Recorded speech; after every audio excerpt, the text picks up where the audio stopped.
When did you outsmart your parents? I saved my dog's life because I refused to sleep. You see, my family had the strictest bedtime rule of anyone I knew. 9 p.m. meant lights out and consoles off. And when my only friend in the world said to our clan, maybe we should find a different teammate who can actually play, I knew I had to find a loophole. She was the one person who didn't care that I was the weird kid at school. Losing her meant losing everything.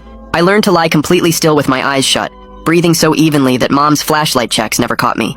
Even my dog Rex would sneak into my room and wag his tail like he was happy for me. But one night, something unusual happened.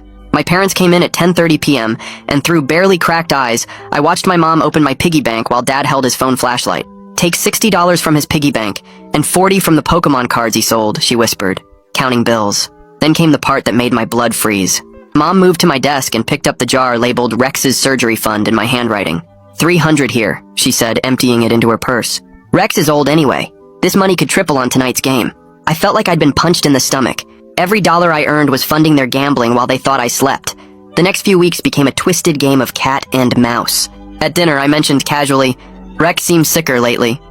My parents exchanged a quick glance that told me everything. The next morning, Mom cornered me at breakfast. Your phone was warm when I checked on you. She watched my face like a hawk. Must have been from charging, I said, pouring cereal. It wasn't plugged in. I paused for half a second too long. Sometimes I sleep on it. Body heat.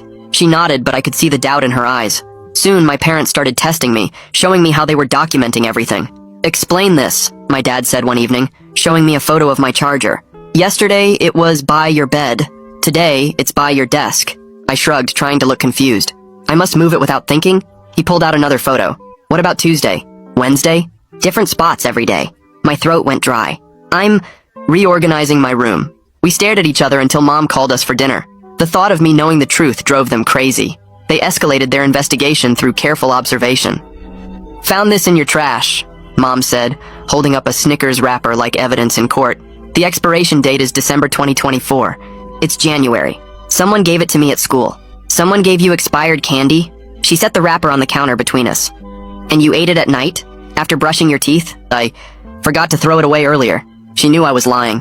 I knew she knew, but she couldn't prove anything. Meanwhile, Rex's limp was getting worse every day, and we were running out of time. They started taking photos of my room each night, comparing positions of everything from my slippers to my school books. When my Discord showed online at midnight, Mom presented it like a smoking gun. Technical glitch, I insisted. Discord's been weird lately. She pulled up my cousin's Instagram. Is this a glitch too? You liked his post at 11:47 p.m. I think someone hacked me, I said desperately. She just stared at me, and I